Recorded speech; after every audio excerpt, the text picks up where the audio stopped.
Hello and welcome to the Daily Gamer. I'm Eric Fullerton, and with me today is Nivicarius. How's it going? Yay! Hello, Mr. Fullerton. Yes, dark and sinister. So we're spies today. Was that your spy kind of thing or something? That's Mr. Fullerton. This is a game that came out recently, 2009, the summer of 2009, I guess. It was in beta for a while. I wasn't in the beta or anything, but it's one of the few Twitter games. Actually, it's really the only Twitter game that I know of. Is it like the first one, I guess? It's the first one I know of, also, yeah. So, I don't know. Anyway, but it doesn't really have a whole lot to do with Twitter itself. It just kind of ties into it, The only things to do with Twitter that this has are that you have like a higher attack and or higher defense depending on how many Twitter followers you have and how many of your Twitter followers have joined the game as Spymasters. Right. Yeah, and you have to be logged in to Twitter as well to even play it. So authorization or whatever that Twitter has. So you say allow and then you go in there. Anyway, but what is the actual game itself? Is it a fun game? Do you like it? I love it. Is it your favorite? It's one of those games that I guess are a lot like Facebook games for those people that play Facebook games, where it is you click a button, you wait, you click that same button, you wait, you click the button, you wait, you click the button, it goes and just clicking a button. It's clicking a couple different buttons a couple times every hour, and you advance. Yeah. So I guess it's kind of like okay, let's compare it to Tanith or the West, like some other game. Those games you have a task that you do and it takes however long, and then it's done, and then you can do another one, and basically it's a game of balancing time. So you kind of have like your browser open or one of the tabs open to this game, and it's just you're waiting for a 45-minute timer to reach 0 so you can do another thing, so you can click another button. Exactly. So that's kind of the trend for most of the browser games that I see, and I played a lot of them, like at least 20 of them. So anyway, so this is really no different, but it's a little more button clicky and not enough like.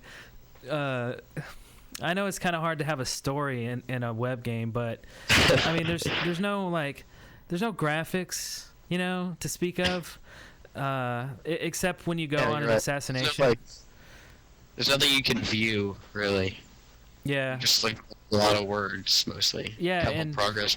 I mean, you can buy stuff. You go to the store, the black market or whatever, and you buy guns for attack and defense items for your defense rating. So you get like bulletproof jackets and stuff. Anyway, but like everything has an icon. I suppose they're kind of neat graphics there, but that's not enough. You can't really call that a game, because if you think about it, like Microsoft Word has graphical buttons. It's not a game, So anyway, so it's a little serious looking, and in fact, this would probably be the best game to play at a job or something, because a lot of people will mistake it for like legitimate work. It doesn't look like a game at a distance. Right, exactly. But it is a black screen with white text, so it is a little daunting looking. Like, it doesn't look like your average site, but anyway. But as far as it being fun, I don't know. It's like I don't really want to play the game, but I am. I'm clicking the buttons. I think the main thing, it's not, I wouldn't necessarily call it fun, but I'd call it addicting. Yeah. Because you do, okay, here's the addicting factor, I think. It's the fact that you open up new tasks and you open up new items that you can buy, like guns and weapons and stuff, on the black market, as well as safe houses. You buy a safe house and it makes you money. It just sits there and makes you money. You can buy more of those as you progress, as you level up. And any game where you just where you level up, I think, is kind of already in its own right addictive. You know.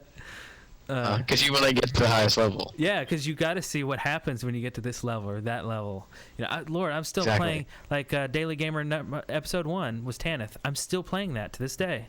I play it daily. The main thing that bugs me is that I think it keeps pulling me is it'll say on your task board there's 7 task tabs. There's your dashboard, which shows you like all your funds, your level, and then it'll show you what they call intelligence activities, so like assassinations, people joining your spy ring, etc. There's the task tab, which is basically a little mini bar of your level, and then certain tasks you can do to advance your level and advance your money. There's the assassinations tab, which is what it sounds like, where you can attempt to assassinate other Spymasters. Yeah, it's like attacking other Twitterers. You know, seriously, because like that's the pool of players that you're playing with, or people on Twitter. So when you go to attack somebody, it sends them a little direct message saying, "I just attacked you and killed you. What you think about that?" And then exactly. And that's pretty much it. It's like even if you don't kill somebody, it'll send them a message saying there was an attempt to assassinate you. And they can look you up and go, "What are you all about?" And look at you, and maybe you're cool. Maybe they'll follow you. I don't really think that's even intended, or maybe it is. Never happened to me. I never click on anybody's name, but I'm aware that they're Twitterers, and I see my own posse on there too, like, you know, listeners of the show or just my friends and stuff, and I'm like, they'll pop up. Sabrina will pop up in there, and I'm like, I probably won't attack her, you know. I mean, like, I won't attack anybody that I know. Well, they'll have the worthy adversaries, so they'll have just random people that are like around your level. Then they'll have the occasional, it says Spymasters in your network. Oh, so yeah. you can attack your friends. There's nothing preventing you from attacking your friends. Right. Like, yeah, you know, and you have to balance energy. Oh, yeah, you know, at first when I was playing the game, I waited until the timer, counted down every single time before I attacked or did anything. And I realized that later, I don't know, I think I accidentally clicked do this task again, like before the timer ran out, and it did it. I was like, huh, that's weird. So I clicked it again, and it did it. So I just click it until I'm out of energy. I just click. And then sometimes I'll level up while I'm doing that. I'm like, wow, this game doesn't even make you wait. Like, at least Tanith in the West, they make you wait a full day. I mean, you can only do a few things every day, but like this Spymaster, you could probably level 10 levels in a day if you're diligent about it. If you sat at your computer and you literally, at the beginning of the day, you did your, let's say, 4 tasks can fit into your energy, and then there's like a timer that refreshes and it adds, I don't know what the number is, but it adds so much experience to your, or energy to your energy pool that you can use to do tasks and assassinations with. Right. And it's a 5-minute timer, so every 5 minutes it gives you more energy. So, I mean, if you sat at your computer for a full day, and about every 2 refreshes, it gives you enough energy to do, like, a big task. Like, I have one now that's worth 60 energy. So it takes me, like, it just has refreshed energy twice now, and I still don't have enough to do it. But if you diligently sat at your computer for a full day, you could probably get, a good 20 levels in per day. Yeah. Which is, like, it kind of takes the fun away from it because there's not a lot of waiting anymore. So now it feels even more like busy work. Even with the lack of graphics and stuff, you're like, I'm just clicking buttons. So I really don't know how much longer I'm going to play it, but I'm still playing it. I said the same thing about the West and Tanith and Acarium and all that crap, and I'm still playing. Well, okay, I'm not playing Acarium anymore, but anyway, so. Oh, what can you do? Maybe we'll get a better Twitter game later or something. I kind of feel like this was a test, and sure, it's spammy. A lot of people are really mad about Spymaster because of spam. Because you can turn on levels of notification. So you could actually, every time you click a button, it will Twitter something. You can make that happen, and you get bonuses too, right? You get more money the more notices that you have. So it's not a whole lot. Like if you turned on everything. Yeah. Let me see. It's like 10% money or something, right? The most you get is an 8% total money. Okay. You try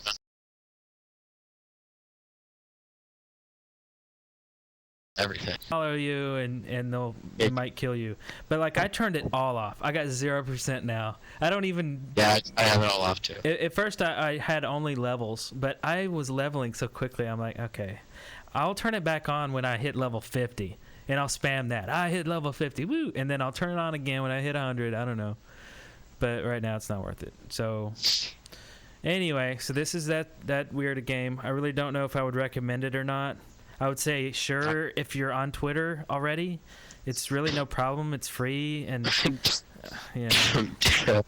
Don't get Twitter for it though. No. Don't go out of your way to play this game. So anyway. I think we should also talk about the black market tab. This is something I don't think a lot of people understand about this game. Yeah. Is in the black market tab, there's as you gain levels, it'll make more new weapons and more new defense objects available for you to use. Mm-hmm. And you should always, go through and buy all the new ones because you need certain weapons to do certain tasks. But there's also a little number by each of the items to get more, and it'll be like attack +4 for the lowest, and the highest one I have right now is attack +90. And what you can do is when you buy them, it adds to your attack sum, which makes it easier to do tasks and to do assassinations. Okay. One thing that I should let people know, that you can stack these. So you can buy, I have 16 M107 sniper rifles. Yeah. Each of those I have 90 attack. I have a 30 something of one of the items. I don't even remember what it is, but I have like I tried to max out my attack, so I kept hitting buy. And Sabrina was looking at my attack, and she was like, "Whoa, what's up with that?" Because I was like, "Yeah, I could attack you and win, and I'm 10 levels, below you." And then I told her that you could just go crazy and buy all the crap, And she was like, "Yeah, oh, I remember at the beginning of the game, I thought that you could buy more. Mm-hmm. I didn't understand really why it would matter because I didn't think it would stack, but it does." Yeah, totally.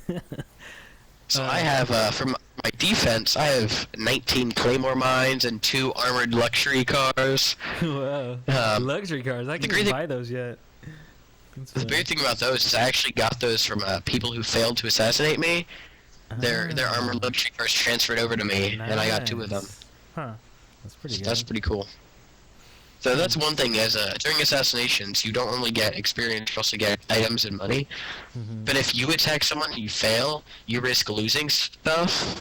Yeah. So each of these armored cars are almost 500,000 money, and it is a lot. Like it's not quick getting money in this game. Right.